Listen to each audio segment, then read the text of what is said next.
In 800 feet, turn right at Joyce Road.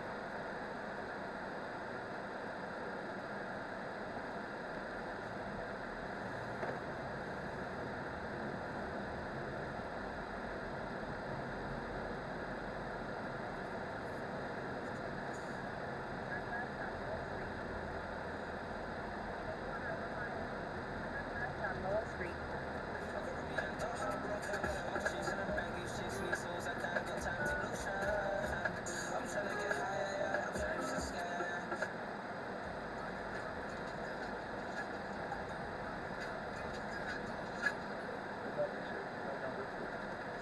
No jumping, cool podcast. So I'm here with Mod Son. How you doing, my guy? Greatest day of my entire life. How many days you been sober? 170. That's crazy, bro. On the dot today. I fucking nearly like teared up last night watching the video. Really? Yeah, it was honestly like very fucking moving because to be honest, it just, I don't know, I always looked at you and kind of like just assumed that you really were the thing that you were projecting to be. Yeah. Turn left on Lowell Street. And it was just very like moving to realize like how much pain there was behind that. I love that. Yeah. I've had a great reaction from that, and I was honestly really scared about losing a lot of people, you know, especially like people that support me and people that listen to my music. So I was like, fuck, how are they gonna take hearing like what you just said, like knowing that there was like this whole other thing going on? And I was like ready to have that kind of like quote unquote backfire, right? And but there's like so much power in that part of YouTube that I saw, which is like people being honest about their shit, because like it's really hard for me to not be unfiltered. So I really love that you can just like sit and talk to a camera like that, and it was really hard. So there's a lot of people doing that. Yeah. Because after I watched your video last night, I noticed that earlier when I was on YouTube. Turn right on Derby Street.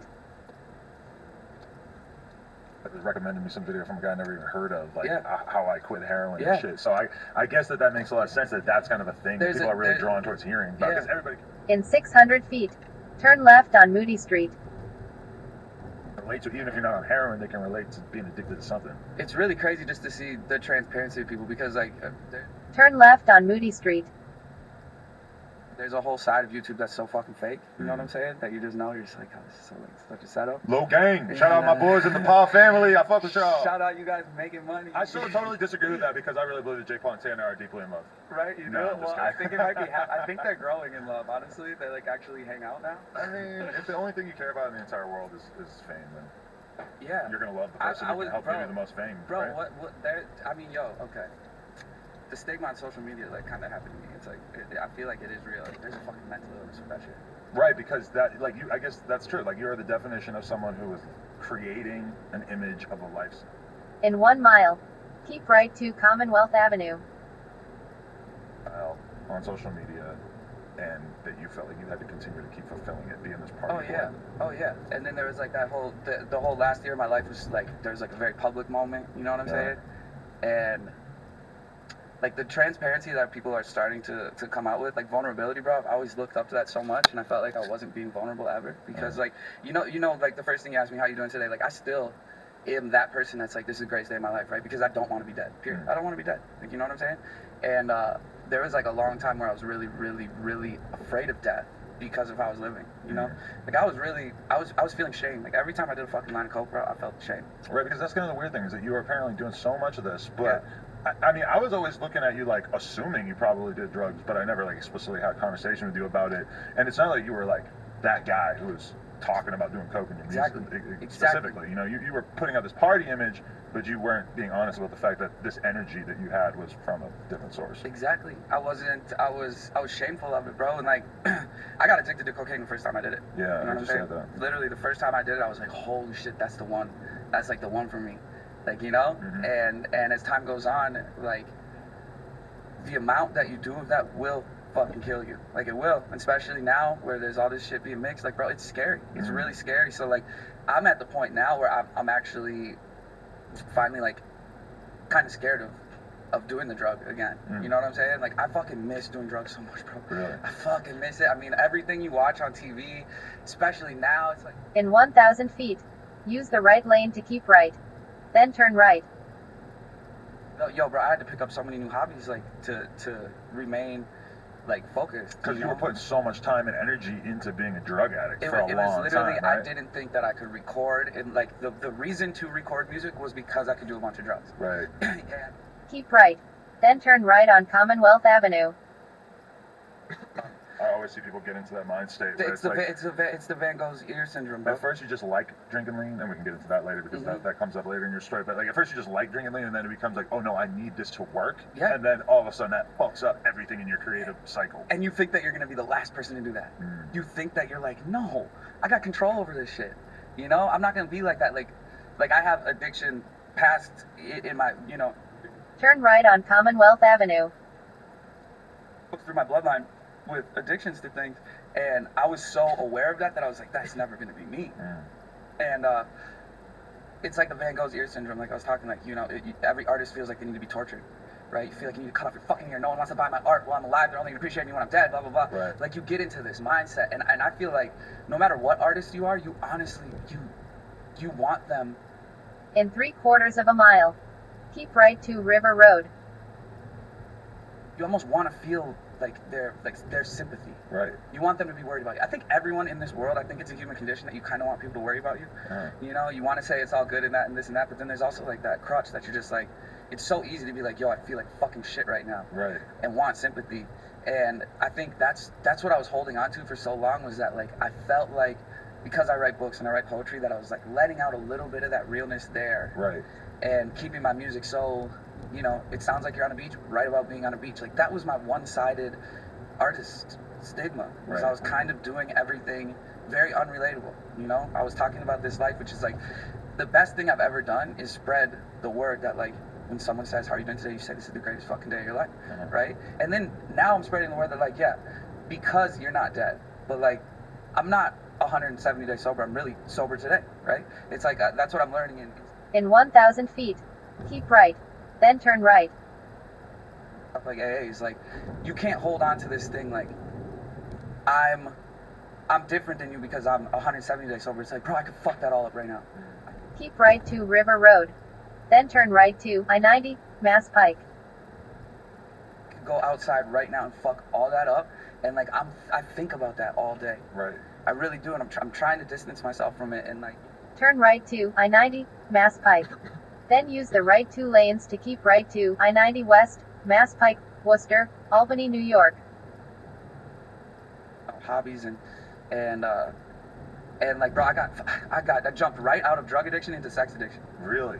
Right out of it, right out the gate. Did you were fucking people that you just knew from your prior life? Or? Use the right 2 lanes to keep right to I-90 West, Mass Pike, Worcester, Albany, New York. Just straight up, just needing someone around, and then like, yo, like okay, when you have a fucking orgasm, that's a drug. Just something else to chase. It's a drug. It's like it's a high, right? So it's like I jumped from one addiction to another, and I immediately I had to like basically like swear off fucking having sex for a while and shit, and be like, I can't fucking just jump from this to that and like be caught in this whirlwind of chasing shit. Yeah. Did you, when you decided, let me ask you that, what was the rock bottom? What made you really be like, I need to do this? And you went as far as to go to rehab right away, or did you try to do it yourself? No, I didn't go to, I've been to rehab before. I didn't go to rehab this time. But I went on an 8-day bender, right? I tried 2 different drugs that I've never fucked with. Heroin? No. Okay. Didn't do that. No. Continue straight for 35 minutes to exit 78, I-84 West, to US 20, Hartford, New York City, Old Exit 9. Psychedelics? No, well, I was on a cocktail of drugs. I was on like 5 different drugs. Right. And like I never fucked with. I'll say one of them because one of them was not like that terrible. One of them was ketamine. I really don't fuck with like ketamine. I've never really like done that. But one that was on that trip. Like I was just trying everything. That just keeps getting bigger and bigger in LA now. Huh? Bro, isn't that weird? I mean, I just hear about it more and more. Isn't that weird? And you know, and I just so you know, I'm like a year or 2 like removed from when I used to be like going out and partying and doing coke and shit. Yeah. Like I haven't done it. Like there was like this past year I've done it all, and the year before that I did it like once or twice. So and now I just like don't even drink at all. It's like I'm very much feel like removed from that. So when I hear about people finding new ways to totally fuck themselves up, it's kind of fascinating. And I saw a lot of myself, I guess, in the video that you made and stuff. Like I never got far enough to have to do this like super difficult breakup with the drugs that I was fucking around with, but very much like I kind of still came to the same conclusions that like You definitely I did, can't. You definitely did. Like, if I'm not being the best person I can be, I'm not going to be able to hold on to what I have right now if I keep doing this shit. One beautiful thing about your past and your journey is that you've been pretty upfront about it. Oh, yeah. Very genuine about it. So I think we've all seen. And like, yo, you know what I do? I definitely don't Police reported ahead. want to be this like preacher of fucking sobriety and shit like that. So I really do look up to someone like you just said, like you've been a year like removed from that shit at the minimum, and you're not like pushing that, and like, you know, it's become a part of my story, and I know that people want to follow that journey, but I'm trying really hard to not be a preacher with this shit. Because you're like a kid looking at all these stars, rock stars that you're looking up to, and you're very much like wanting to, you know, sort of make your life as interesting. Like, I know you enough to know that like you were a kid wanting to be a great artist, a great rock star, etc. And of course you're looking at fucking Jimi Hendrix and Jim Morrison, all these motherfuckers. You have a million people, and it's like as a kid you have that short-sighted vision where you're like, I want to make my life complicated and messy. You use the word chaotic a lot. You're like, I want to, because otherwise what are you singing about? You know, if you're going through the worst things, you want to get your heart broken, you want to get addicted to shit, you want to get strung out, because then you got something to talk about. But if you were really paying attention to the actual long-term career trajectories, it's like, oh, all these guys died young. Or, I mean, in a rare case, you got somebody like Lemmy who, like, shockingly was able to keep it going for all those years. But, I mean, still, he died before he had to. Exactly. And I think that's, yo, like, I really do be praying for the artists that have passed away. You know, you know, it's funny how getting clean will work, and like just me like finding faith. Like I was very anti-God, anti-religion. I've always been taught like there's two things you don't talk about in public. You don't talk about politics, you don't talk about religion and shit like that. And I was very anti-religious. Safe advice in 2019. Very rude of me. Let me turn that off. But like, you know, one of the other things is like, I think what's working best for me is that like all of this talking, you know, I do therapy sessions, I do this AA shit where they fucking call you, you don't want to talk, they just point to you and say, get the fuck up here, you have to talk, like, and like I do all this stuff, and it's actually, bro, it's actually really, really helping, and I'd love to just be not the person saying, yo, stop doing drugs, stop drinking, I really don't think that these things are, you know, gonna kill everyone, right? Like I need to go out to parties and be around people drinking. I can't be that kid that's just like sitting in my room sober, and I was doing that, and bro, like this shit'll kill you. It's like you can turn all of these things that you love into what the drug does, you know? And like I just want to be that person that's like telling people like, bro, like give yourself a chance at having a future, because how you feel now, like you will feel so proud getting through the turmoil, and you'll realize that like there is no greatness without a struggle, and like what I thought were my struggles have all turned out to just be beautiful things, and like my life turning around and being better, you know what I'm saying? Like I've really gotten better. Like I've really tried to have a relationship with people now. Like I actually care about people in this room. I care about you. I care about the people that live with me. Like I actually care now, and I didn't give a fuck about anyone before. Like my ego was so on overdrive, and I wasn't a piece of shit. Like I wasn't a bad person. I know the difference between right and wrong. Like if it was up to me, like I don't need rules, I don't need laws and that shit, because like my instincts tell me what's right or wrong, right? But like out here it is so very, very easy to start looking up to someone that's not telling you the full story. And like by me being out here telling everyone like, be happy as fuck, be happy. Like if they knew what was going on the whole time and I didn't tell them, they'd say, bro, you're on fucking an 8-ball of cocaine right now and you drank a bottle of whiskey. Yeah, we get it, you're happy. Yeah, we get it. How you gonna feel at 5 a.m. when you're by yourself and you're fucking slamming another bottle just to fall asleep? And now that you're on the outside of it, you just look at it and you're like, how the fuck did I ever think that was gonna make me happier or better? It's so funny because I do make it a point to go out. I try to go out once a week and still be social, but like I see that 2 a.m. thing hit, and I see everyone looking like they're just starting their night, like just making their plans, and I'm like, motherfucker, like you just did the deed. You don't need to chase it anymore. Like, yo, this amazing thing. By the way, bro, you look fucking awesome on that cover. On that magazine cover. Bro. Shout out to my girlfriend, it's like 90% her, but I'm peeking out. Nah, you look dope. You look dope. I heard this thing the other day, and it was Akon talking about Eminem's work schedule and how he worked, and it totally flipped my mind, and it was the opposite of what I thought it would be, and it gave me a great example of what I think an artist should strive to do right now, which is like Akon was talking about how like he had a session with Eminem, and so he shows up at like 6 p.m. thinking it's like a nighttime session, and he's like, yo, what up? And he's like, Em's like, I just left, but I'll be back tomorrow at 9 a.m. He's like, what the fuck, like 9 a.m.? So he gets there, Akon gets there at 9 a.m., Em's there at 9 a.m., ready to go. They start working on a verse, he goes, takes lunch. They're in the middle of a verse. It's 5 p.m., hits on the dot. Em's like, all right, I'm out. I'll see you tomorrow at 9 a.m. And he's like, what the fuck? Wow. And he asked me, he's like, what's the deal with your work schedule? And he's like, bro, I don't treat this like anything more than it should be, right? Like, this is a fucking job. Right. This shit doesn't need to swallow you whole. And as what I was thinking for so long Watch out, vehicle stopped on shoulder ahead. was like the tortured artist thing.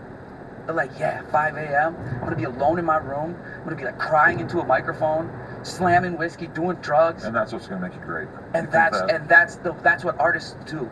They give up. Like, yo, you know, you let's say you're in a relationship and you're the girl calls, she's like, yo, it's 3 a.m. What you doing? You're like, I'm working. It's like, I was doing that. I was like, fuck everything else. I'm an artist. That's all I am. And you think that by blowing up everything in your life and being that hardcore that you're really making things better. You think that like by alienating the people who love you because you care so much about your passion that you're somehow making yourself better.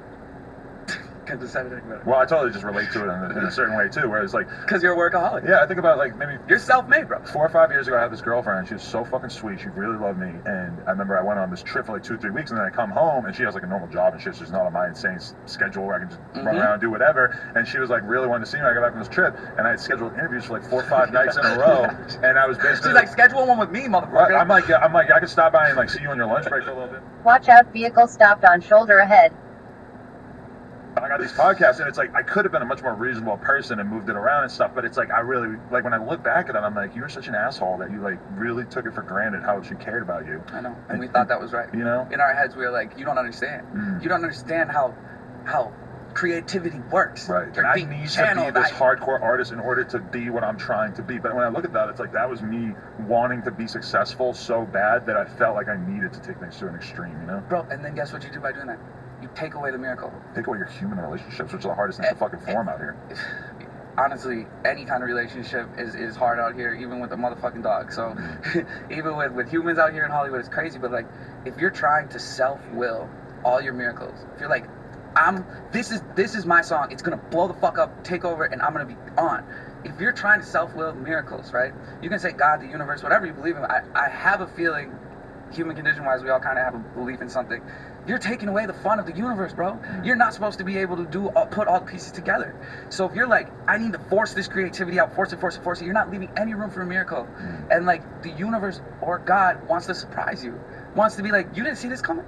You didn't try to make this happen yourself. You did everything you could, but you didn't force it to happen. And forever, I was self-willing everything. I was like, I'm in charge. I'm gonna do it. And like at a certain point, for me, the beauty of it, a lot of it came from being more clear-headed. But like, you just give up the fucking control. You just stop trying to control everything in your life. And like, that's what's giving me some peace of mind. Is like, dude, the fucking music will be there tomorrow. The music will be there tomorrow. And that's like what that story said, was he was like in the middle of a fucking verse and he's like, nope. Do you want to go to your fucking job and work overtime every fucking time you go to work for nothing? And he just knows himself enough to know that he's an addict. And it's like he could take it to that level. I didn't even think about that. You know? Right. He's an addict with the music 'Cause shit he's- too, the same way he was an addict with drugs. I feel like Eminem kind of knows Bro, that he's at risk of taking it too far. I didn't even put that together. Yeah. You're totally right. That's why that probably clicked with me so much, is that I was like jumping, you know, as soon as I switched from being addicted to one thing, it was like finding the next thing to get addicted to. It's like I think that's part of that control thing. I think that's a big part of that control, is wanting to control everything. And you know, the one great advice I can give is like, what changed me is like what really changed me is I was feeling very bad for myself all the time, like feeling pity for myself, you know what I'm saying? And it went from pour me another drink, right? Every time. It was like, I'm feeling bad for myself, I'm gonna run away from everything, get fucked up. And not running from shit actually like feels really good, bro. And what I was starting to get on is that like my life started turning around, and my career immediately is following suit. Really? Immediately. So like, advice out there to artists, like, because I know one of the great things that I love about what you do is that I would say 50% of your audience are a part of the industry, right? They actively are watching this to learn. Yeah. You know, they're not just like feeling an importance to learn about people. They're learning about how to do this shit, because I feel like your audience really is entrepreneurs and musicians and artists and all that. So it's like my one advice on that is like, believe that if you focus not just solely on your art, but you focus on yourself, you focus on treating other people right, you start praying for other people, not just say, I want this, I want this, I want this. You start actually giving a shit. You know, there's all these fires going on in California. Like, I'd be praying for the animals and the people. You know, obviously everyone involved, but like, I'm praying for everything involved. And I've never done that before. I might have been like, yo, like, I feel you, like, like that's horrible. But I've never been like actively taking time out of my day being like, yo, send a little love their way instead of my way if you need to. You're feeling shit now in a way that you were just covering up for a long ass time, huh? Yeah, bro, I really am. That's crazy. That's wild. Yeah, like, I mean, yeah, I always like just looked at you and thought this is the kind of dude who is the kind of dude that I apparently can be. Where I don't feel like I can go out and get drunk and do coke every night and fucking, or even occasionally, and continue to function as a person. But you were kind of like living out that sort of like superhero Hollywood vibe. Like when you were talking about living on the strip in particular, where you like completely just put yourself like in that element where you could just fucking walk out the door and be around a ton of other people who are actually getting fucked up in public and it's legal. Like the professional people are getting fucked up. Because that is where they fucking congregate. That is where it happens, bro. That is where it happens. I mean, yo, rest in peace to the Sunset Jesus. Do you remember him? He died? He died. What? He died. And, yo, I used to walk up and down the strip with him 3 times a week for hours, just fucked up, just walking me. He wasn't fucked up. I would be fucked up. He would be talking to me like he was Jesus, for real. Like, telling me all this shit. Mod, you gotta do this, you gotta do that, you gotta do this. He was in one of my music videos. He's a legend. Wow. There was this guy that walked around Sunset for fucking, I don't know, maybe 15 years, dressed up as Jesus, looked just like Jesus, crazy shit. How'd he die? I don't know, man. But he was actually well off. Like, dude was actually, like, really well off and just decided to, like, just walk around. Wow, what a guy. Also, shout out Mike Posner for walking around. Yeah, he's walking. Yeah. Shout out Mike Posner for real, that's love. That is crazy, dude. Like, so, how, like, I just want to get a picture of, like, how bad your lifestyle actually got at a certain point. You said you were buying a fucking 8-ball every other day for 7 years? Yeah. I was trying to do the math earlier. That's many hundreds of thousands of dollars. So much money. Yeah. So much fucking money. I mean, I can tell you how much I've saved right now just being 170 days here, and it's like crazy. It's crazy because like the tracker, like for anyone who's interested in this shit, there's a thing called Sober Tool.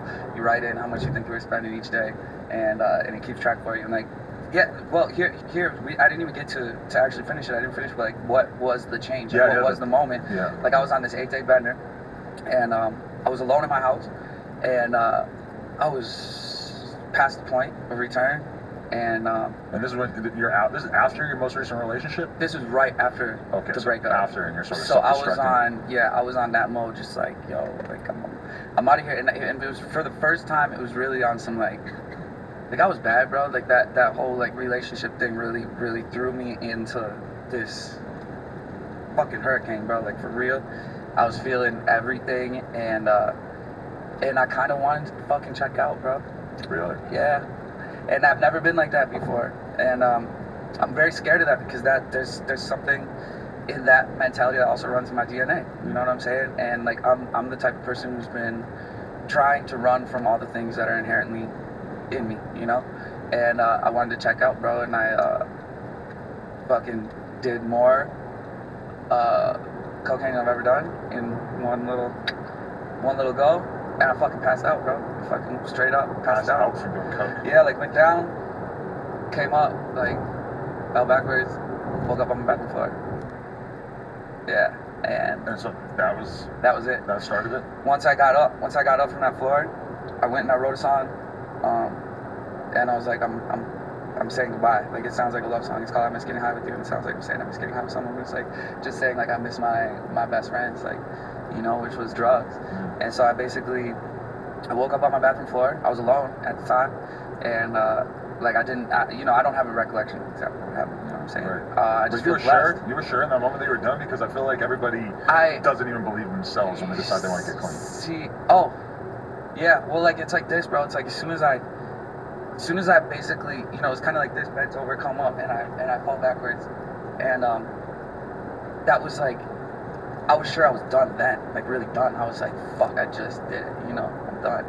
And I was blessed. I came out of it, and literally right then, I stopped, bro. Right then, that was the last line of cocaine. That was the last sip of alcohol.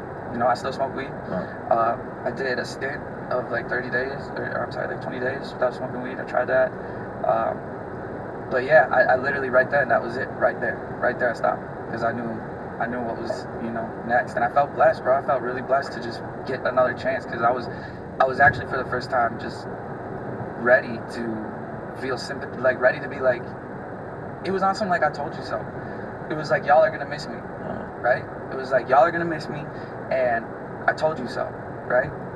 And that was my mindset, and it was a horrible fucking place to be, bro, because it was constant pity, it was self-pity, and it was like, I'm so focused on a legacy that we've seen, you know what I'm saying, recently, obviously with our brothers that passed recently, like in the music shit, like, you know, we've seen that, and that was, you know, obviously people have passed away over the years, but there was like that was a fucked up time, you know? There's been a lot of, like, It was Mac Miller, Peep. like, it was a fucked up time. We lost motherfuckers young, and it was just like, Even specifically with drugs. yes, and those two, and it was like, that's what I grew up on, is watching motherfuckers die at 27. Literally, the people tattooed on my arm, they all fucking passed away at 27. Bob Dylan's the only person tatted on me that's not fucking dead, you know? And, when you're 16, that doesn't seem like the worst thing. Right. It seems kind of dramatic and romantic. It's romanticized as a motherfucker. It's like how when you hear the Smiths, you like think of London as this like perfect place. You know what I'm saying? Like, it's so romanticized to be that person, and seeing it. You know what I'm saying? Like, I wanna feel like I learned something from them and from our brothers who passed recently. Like, what are the physical symptoms like of getting off alcohol and coke after doing it for that long? Because I bet your body just must have been screaming out for it, right? Yeah. Well, I went to the doctor and they were like, yo, you almost got a hole in your nose. I was like, no, I do have a hole in my nose. My I was thinking septum's that pierced. too. I was thinking 7 years ago. I was like, my septum's pierced. There is a hole in my nose. He's like, I'm not talking about that one. Putting anything up He's your like, nose for right, 7 years is gonna fuck that thing up, I right? almost hit it was getting close to hitting my brain, bro. And that's dead. You know? Yeah, so like I tarnished my nose completely. You know, it's fucked up to say, but I'll totally admit it. Like, I have it's kind of like a body dysmorphia, but it's more with like picking at my face. Oh, okay. And like that's kind of become a side effect. I feel like with doing so much cocaine, is that I mean, my boys in this house, in this room that live with me, can tell you, like, I spend it's too much time in front of a mirror, like picking at my face, bro. And I fucked up parts of my skin. Like, this is a scar. I hope it fucking goes away. Who knows? But that's one of the side effects that I got from doing so much blow and being all like this and fidgety. With alcohol, I went through shakes really bad. Went through the shakes. What'd you do to try to get through it? You just like honestly, curled up in sugar, bed? candy. Really? I don't know why, but I heard a lot of people like kind of, you know, because I go to AA meetings and I learn so much from that shit, bro. It's really like a holy thing. And so yeah, that kind of, you know, really the symptoms. I think a lot of them will kind of leave quickly. You know, the physical addiction stuff will go, and then a lot of it's mental, and it's like reverse engineering everything that you were doing. Like, I think about cocaine a lot. Yeah. I think about drinking a lot. I was thinking the other night, I'm sitting in my bed, I'm like, man, fuck, drinking's not bad.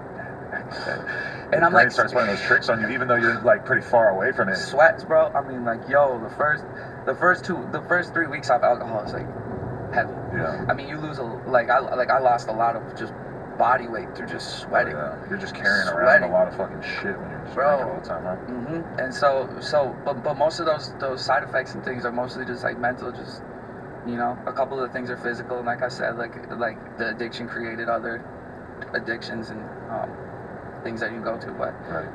It's all very overcomable. You know what I'm saying? Like, the harder the drug, the harder it fucking is. Let's be real. You know, it really is. But it's all very doable, especially if you don't try to do that shit alone. Right. Who introduced you to lean? Because that was like the thing that you got into at the end. I guess maybe don't. That is what the who, yeah we both say that. We're still not snitching. You know what I'm saying? It was I feel like that's such a fucking rich person drug, bro. Oh, it is 100%. That's why it was kind of crazy hearing you talk about how addictive it is. Because I'm like, man, I'm glad this guy didn't try heroin. Because I've heard like real heroin addicts talk about how pussy lean is. Yeah. Like, it's not an efficient way to get this shit into your body. I'm you know? so blessed that I didn't touch that shit, because like my addictive personality, but like I'm fucking scared to death of needles. Thank God. Yeah. And like putting pills. You know, one of my friends passed away when I was in high school. Saving grace kind of too, huh? Yep. Because you probably could have got wrapped up in that real easy. Bro, I would have been. I mean, at this point, I wouldn't be here anymore if I tried pills when people was doing pills like that. Not when people are doing pills. We know you're doing them now, but back when I was in fucking high school, you know, my friend passed away from getting too relaxed.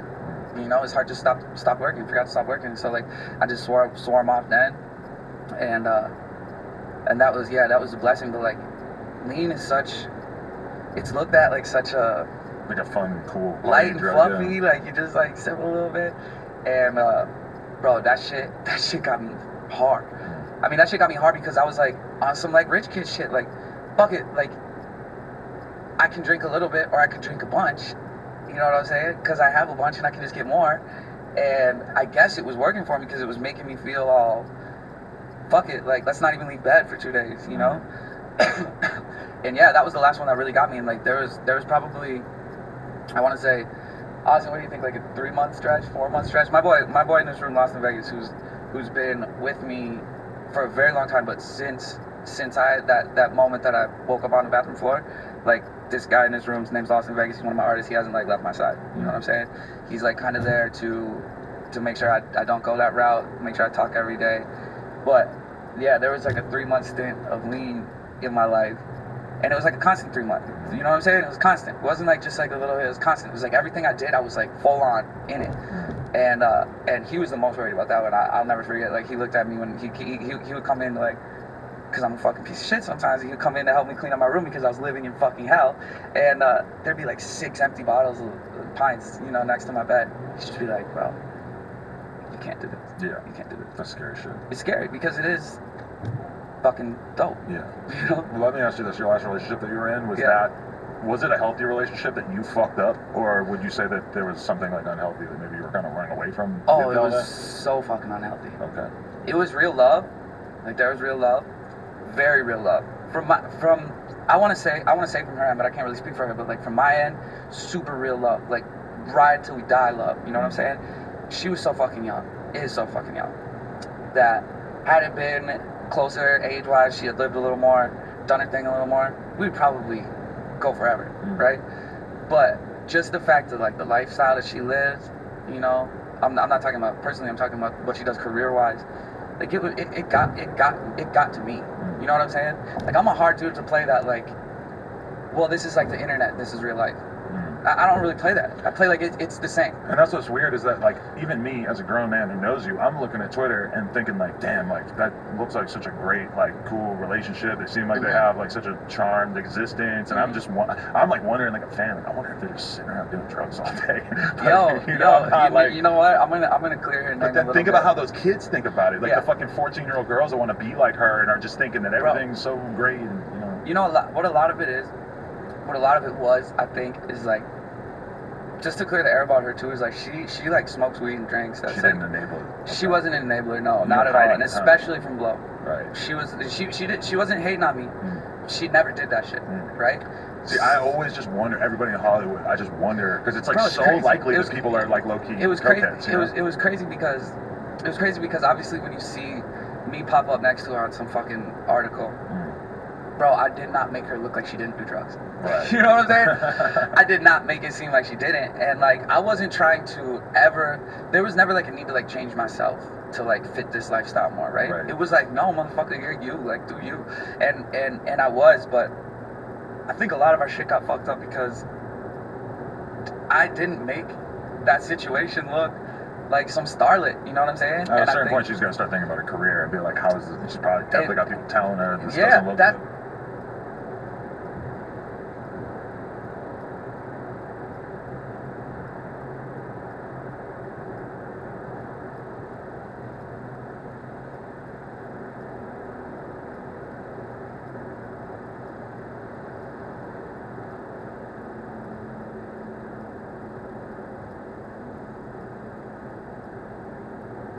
Bro, that's what I'm saying. It's like, as soon as you go into New York Fashion Week without me, motherfucker, I'm gonna raise red flags. Like, I am New York Fashion Week, bro. Like, I want to go to that shit. Right. Don't you fucking go there without me. Did it bother you, or did it have any impact on the relationship, the fact that, you know, you sort of are presenting like an image of a lifestyle, like everybody is on Instagram and stuff? Did that ever become like a factor, that there's expectations and people? Social media fucked up my head at that moment. Really?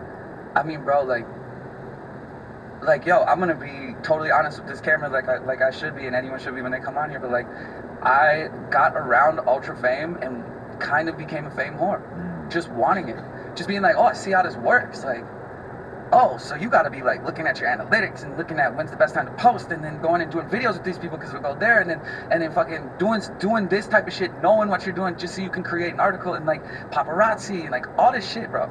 It really fucked with me to the point where I'm just starting to move on from like those numbers really affecting me. Because that could be like just business for somebody who's in the right state of mind, but for you, you were like, you kind of got lost in it. Bro, I was thinking low key. I was like, yo, not to sound like a scumbag, but low key, I was like, shit, I started dating fucking Bella Thorne. I'm gonna fucking explode on the internet then too.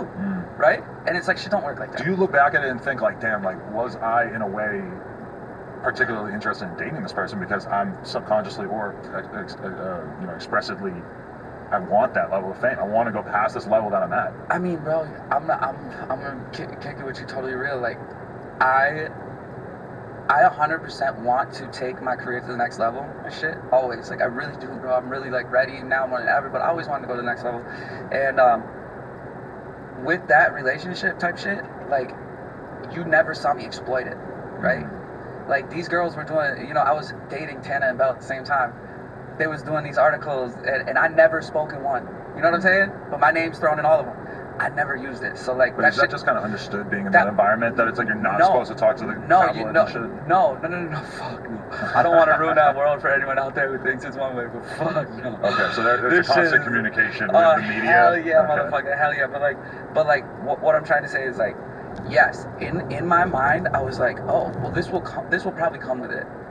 But I was 100% in love with that girl, and if I ever really wanted to like use that relationship at any point, I could have tried to blow up more, post only pictures of me and her, get blah blah blah, like do this and that, like yo. But she ended up accusing you of basically like talking to the press and sort of doing that exactly, right? Yeah. Did you actually do that, or was that kind of no? Like yo, so how that all started was like, it's so shitty to talk about. But yeah, I had to call the cops on her for coming to my house. What? Yeah, and then that was in police records, and TMZ picks up stories like that shit. And then that started the whole fire.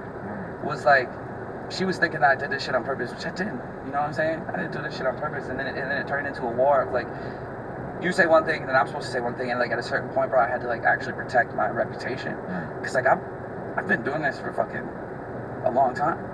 Like really been in this fucking game. I mean, bro, you were talking about on the last podcast all these fucking bands that we used to know back in the fucking day. All of them, like we come from like the band world. Then we see like how social media starts, and like artists come out of the band world. And like I've been doing this for so long that at a certain point I had to start playing the game, and I had to be like, okay, yo, if she said that, then yeah, let's go. You know what I'm saying? And at that point, then I was starting to talk to him and be like, yo, you want to interview for me? You want to talk to me for the first time in 3 years? The first time in 2 years, but you've been using my name once a week? That relationship was really 3 years? It was 2 years. Wow. It was 2 years long, yeah. And it's seriously in a fucking throuple with Tana? Or was that yo, media at one point, there was like a very, very moment of time that it was real. Really? Like at the beginning, bro, I'm going to be honest with you, I did not fuck with Tana. Period. I was like, yo, this girl's trash. Like the way she like presents herself, she did some shit about G-Eazy, like this fucking like video talking shit about him and like all this shit, and I was like, yo, that's trash. Like I don't fuck with that. And, like that's also my homie. I could very much see coming from a certain world and not really like understanding Tana, that you would just see it and just be like disgusted, even though like I totally like her. She was also dude, I love her now. She was supposed to come over last night, bro. I love her now to death. She's like we talk like we're close, but like at the beginning, like that was the start of like real clickbait shit. Like for sure, at least like where I saw it, where it was like you write this fucked up title, talk about it, but don't even you loosely say something. You know what I'm saying? She will forever be known as the girl who got fucked with a toothbrush or whatever. Exactly, bro. Because she just did that to the tune of like 10 million views. So just by saying that. That's what I'm saying. And she's very smart. So like I didn't fuck with her at all. And I was kind of like bred to not fuck with her. She was like, wait, if you want to split your time with me and her, you're crazy. And then it was like she didn't spend like any time with her. It was all with me. And then me and Tana, because this whole bro, we could get into this whole shit. Oh, I bet we could. We could get into this whole shit of how this whole shit started. It was crazy. And like, so then all of a sudden, Tana wants to make music. She wants to make music, like not like rapping music. She wants to make like some singing song and shit like that. And I'm like, all right, I got you. And then like Irv Gotti. In 6.5 miles, take exit 78, I-84 west to US 20, Hartford, New York City, hold exit 9. Picture. And Irv Gotti's like, yo, which I just spoke to Irv Gotti for the first time this morning in like 6 months, which is so crazy. Really? So crazy. Shout out to Irv Gotti. We'd love to have him on the show honestly, it would have been no shout to Irv Gotti if I didn't talk to him earlier, but we definitely like kicked it again, bro. Yeah, I don't even remember the details, but I remember hearing like Irv Gotti and Bella Thorne have a label together. It happened, and I was, bro. I stopped. I basically like put a pause on my son and was like, fuck it, I'm gonna build this label. Irv's sitting here going, and like, look, like my first album that I was ever obsessed with was DMX's Dark and Hell's Hot, like, and Irv Gotti executive produced that. So like, since I was a little kid, that was like my first CD. I've been reading the name Irv Gotti. You know, it's one of those things. And Irv Gotti's sitting here like, yo, man, you fucking genius, bro. Like, because I was producing and writing a lot of the material, and And he's like, motherfucker, you a fucking genius. And like, we don't throw these words around, bro. And I'm not a fucking genius. I'm just a hard ass worker. But he's like, I ain't seen shit like this, blah, blah, blah. We got to start this fucking label. We got to get Bella doing music, Tana doing music, this kid named Jimmy Bennett doing music, who used to be in all these movies. He's a great artist. And like, and Mod, you're gonna be like the Dre of this shit and do it. So I'm like forced to sit in the studio with Tana, and I fucking hate it.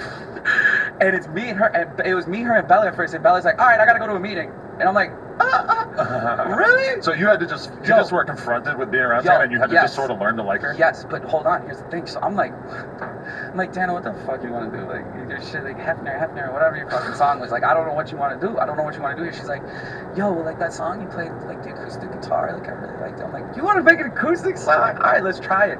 And she tries to sing over the acoustic guitar part, and she can't fucking do it. But she's hitting the notes, but she can't do it. She didn't have rhythm yet. So I'm like, you know what, fuck it. I'm like, yo, fuck it. Take out the headphones. Just go sit in the corner in front of the mic and sing those words. She goes over, sits in the corner, and I fucking take the music. I take her vocal parts and I stretch them, and I fucking fit them in perfect.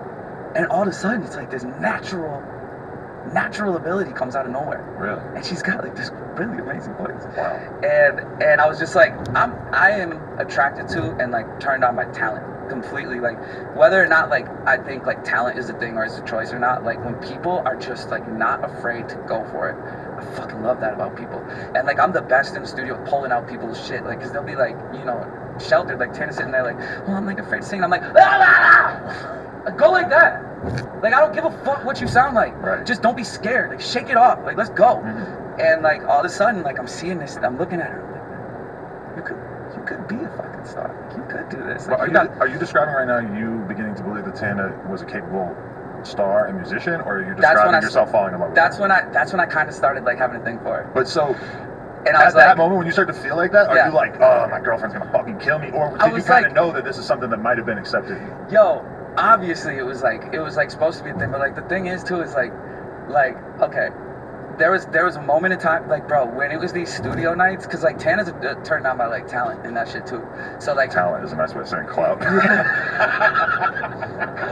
Oh man, in the building. She loves that shit. Shout out to Tana Mondu. We love you.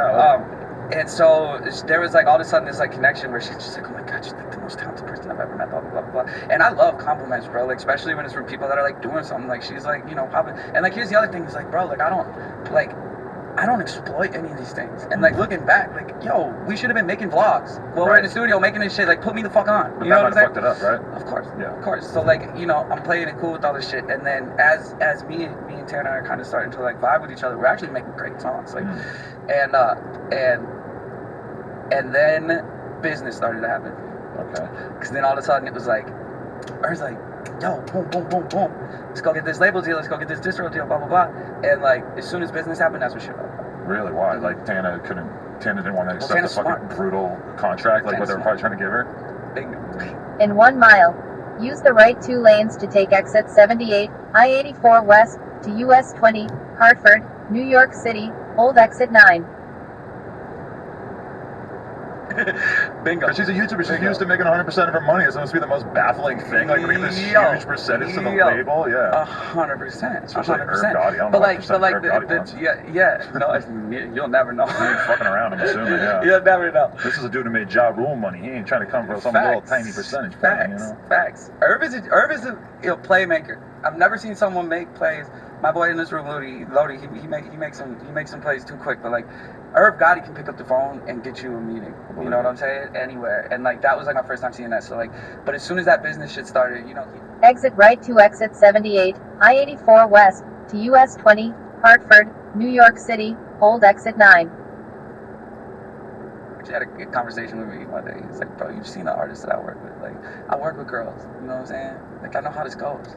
You gotta be really careful, bro. Like, this shit's gonna. There's a ceiling on this. And I was like, shut the fuck up, bro. Me and this girl are married, motherfucker. Like, we're good to go. And he was just like, I'm just telling you, this shit get blah blah blah. And I was like, well, is that what you're gonna do? But what was he warning you about just the fact that like you need to have your business right, even if you're dating bro? And someone? I'm a sucker. I was a sucker. You know, I'm just the guy who likes to see, like, bro, if someone comes into the room when I'm making music, chances are I'm going to be like, you want to make some music too? I'm a guy who likes to see other people shine. I really do. I like to pull things out of people. I like to see them do good. And that has caused me a lot of fucking turmoil. You know what I'm saying?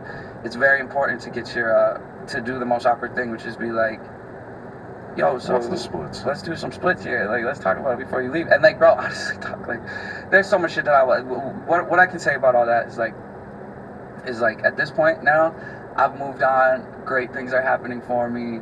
Like, do I want to go to? Continue straight for 9 minutes to exit 73, State Route 190, Union.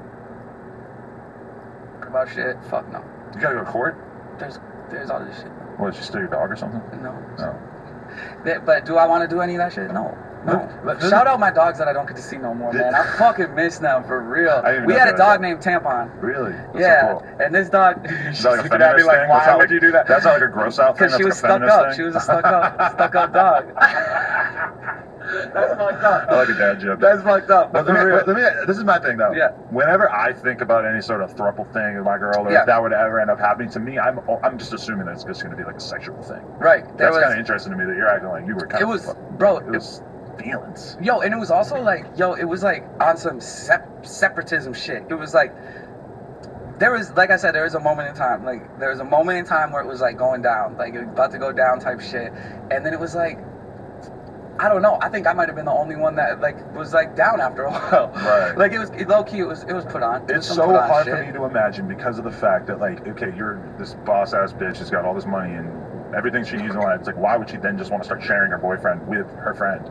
Like that just is sort of like a strange plot revolutionary. twist. Right? Yeah. It's very woke. It's very open minded. It's so fucking new, man. That's like John and Yoko plus another one, dude. Yeah. No, it was on some. I thought it was at a certain point. I saw the potential of it. Watch out, object on road ahead. I was like, yeah, there is no like famous 3 couple thing. It just is. To me, it's just never gonna work too because it's like that's what I said. And she has me watching these polyamorous TV shows and shit on HBO. I'm like, yo, no, all right, I don't want to do this. Like this shit look weird as fuck to me. And we're watching like, no, watch, like this is how it works. I'm like, that is not cool. Like these motherfuckers are fighting every day. You poor guy, you poor bastard. Yo, have sex with multiple girls.